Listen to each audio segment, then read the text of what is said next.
atrocity propaganda. There's never been a genocide in history, whether that's Angola, whether that's Rwanda, whether that's Nazi Germany, that hasn't been based, a pogrom that hasn't been based on a lie, or a bunch of lies that have been injected into the conversation. If you study history, even the Mau Mau in Kenya, there's too many examples. It has to be based on a lie. The U.S. colonization of the Native American lands were, if you look at the reports, the United States and Spanish-American War, the invasion of the Caribbean, and it's all based on lies and exaggerations, racially loaded, total misinformation. And very often sexualized, isn't it? Very much. So, in the First World War, the Germans had raped the women.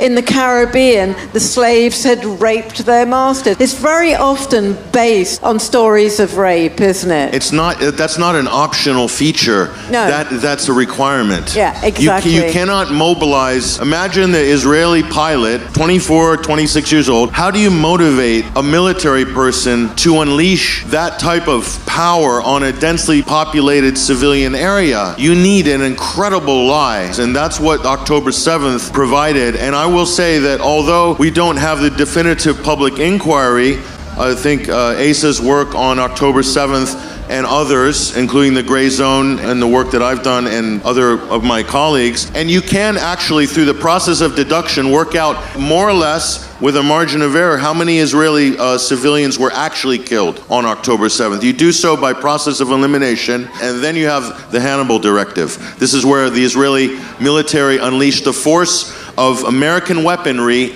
on Israelis in settlements. The actual number of unarmed, non-reservist, Israeli innocent, quote, civilians, you're talking potentially in the hundreds.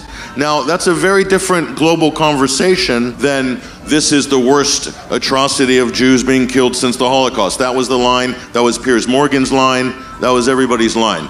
So that motivates that we want revenge. Israelis use that a lot. You blood libeled us. This was the biggest blood libel against the Palestinians, and is used to justify something that is just unbelievable. It's unbelievable. You're talking about gaslighting. Yeah. So how again, people are confused, like us in England, and the average, middle class person. We don't know where to stand on this issue because we're afraid. Yeah. Are we siding with terrorists here? Are we on the side of the bloodthirsty barbarians? Yeah. Are we with Israel, who's just trying to defend itself, and it's being caught between this chasm that people have this moral paralysis? This is how this has been able to continue, now going into the 24th month.